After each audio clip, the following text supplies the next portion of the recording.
Welcome to other channel. ನೋಡಿ friends, ನಾನು ಇವತ್ತು ಎಳ್ಳು ಜ್ಯೂಸ್ ಮಾಡ್ತಾಯಿದ್ದೆ. ಎಷ್ಟೇ ಚಳಿ ಇದ್ದರೂ ಸಹ ನಮಗೆ ಈ ಮಧ್ಯಾಹ್ನ ಹೊತ್ತಿಗೆ ಬಿಸಿಲು ಹೊತ್ತಿಗೆ ಏನಾದ್ರು ಜ್ಯೂಸ್ ಕುಡಿಯುವ ಅಂತ ತೋರುತ್ತಲ್ಲ ಫ್ರೆಂಡ್ಸ್. ಹಾಗೆ ಒಂದು ಎಳ್ಳು ನಮಗೆ ಆರೋಗ್ಯಕ್ಕೆ ಸಹ ತುಂಬ ಒಳ್ಳೆಯದಲ್ಲ, ಸ್ನಾಯುಗಳಿಗೆ ಒಳ್ಳೆಯದು ಫ್ರೆಂಡ್ಸ್, ಮತ್ತು ರಕ್ತಹೀನತೆಗೆ, ಹಾರ್ಟಿಗೆ ಒಳ್ಳೆಯದು, ಮಧುಮೇಹಗಳಿಗೆ ಸಹ ಒಳ್ಳೆಯದಂತೆ ಫ್ರೆಂಡ್ಸ್. ಅಷ್ಟು ಒಳ್ಳೆ ಉಪಯೋಗ ಇರುವ ಎಳ್ಳು ಜ್ಯೂಸು ಕುಡಿದ್ರೆ ಆರೋಗ್ಯಕ್ಕೆ ಸಹ ಒಳ್ಳೆಯದಲ್ಲ. ಹಾಗೆ ರಕ್ತಹೀನತೆಗೆ ಸಹ ಒಳ್ಳೆಯದಂತಾದಮೇಲೆ ನಾವು ಆಗಾಗ್ಗೆ ಕುಡಿತಾ ಇದ್ರೆ ಸಹ ಒಳ್ಳೇದು ನಮಗೆ. ಹಾಗೆ ಅದನ್ನು ಮಾಡಿ ತೋರಿಸ್ತೇನೆ. ಈಗ ಫಸ್ಟ್ ಇದನ್ನು ಈಗ ತೊಳ್ಕೊಂಬತ್ತೆ ಫ್ರೆಂಡ್ಸ್. ಇದನ್ನು ಮಿಕ್ಸಿಗೆ ಹಾಕಂತ ಇದ್ದೆ, ಒಂಚೂರು ಏಲಕ್ಕಿ ಪುಡಿ ಹಾಕಂತ ಇದ್ದೆ, ಸಿಹಿ ತಕ್ಕಷ್ಟು ಬೆಲ್ಲ ಹಾಕಂತ ಇದ್ದೆ. ಇದನ್ನು ಒಂದು ಸಲ ಹರ್ಕೊಂಬರ್ತೆ ಫ್ರೆಂಡ್ಸ್. ನೋಡಿ ಫ್ರೆಂಡ್ಸ್, ಇದನ್ನು ಹರ್ಕೊಂಬ.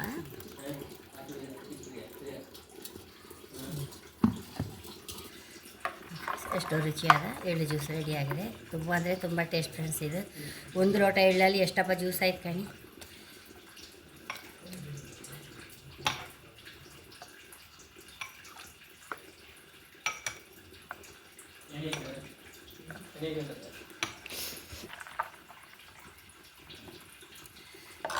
ಎಷ್ಟು ಜ್ಯೂಸ್ ಟೇಸ್ಟಿಯಾದ ಜ್ಯೂಸ್ ರೆಡಿಯಾಗಿದೆ. ಖಂಡಿತ ನೀವು ಸಹ ಟ್ರೈ ಮಾಡಿ. ಸೆಕೆಗೆಲ್ಲ ಲಾಯ್ಕ್ ಆಯ್ತು, 12 ಗಂಟೆ ಹೊತ್ತಿಗೆಲ್ಲ ಒಂದೊಂದು ಲೋಟ ಜ್ಯೂಸ್ ಕುಡಿಕ್ಕೆ ಲಾಯ್ಕ್ ಆಯ್ತು ಫ್ರೆಂಡ್ಸ್. ಹಾಗೆ ನನ್ನ ಚಾನಲ್ ಇಷ್ಟ ಸಬ್ಸ್ಕ್ರೈಬ್ ಮಾಡಿ, ಲೈಕ್ ಮಾಡಿ, ಕಾಮೆಂಟ್ ಮಾಡೋದಂತ ಮರೆಯಬೇಡಿ. Thank you.